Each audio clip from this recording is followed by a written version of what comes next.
topic today is communication, dealing with the cranky customer, client, coworker, spouse, whoever it might be.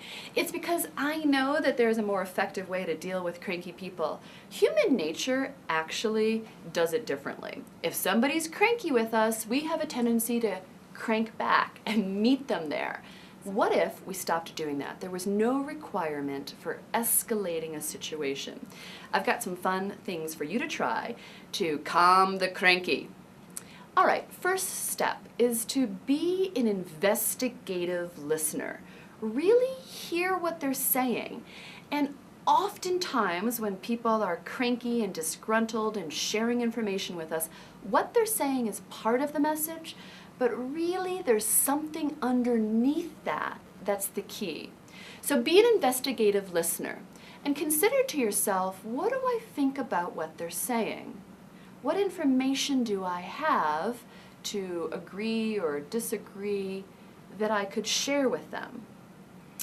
Now, the key is not to respond immediately with your answer, but it's to create a cushion. The value of a cushion when we want to calm a cranky customer is to soften things and allow that person to really feel heard.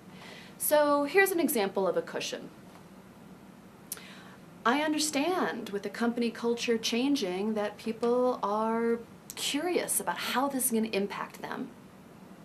So notice that wasn't a agree or disagree. It was just pulling on information that they might have been sharing. Here's another example of a cushion. I really understand that with economy the way it is, that people are definitely curious about their salary packages and benefits. So again, not agreeing or disagreeing, it's just pulling information from what they've shared with you before you bridge into your answer. Okay, so when we're responding, step number 1, create a cushion. Step number 2, create a bridge into your response. The bridge is really simple. However, there's a couple things never to say. Here's what you want to avoid when you bridge into your response. The words but and however. So think about those words.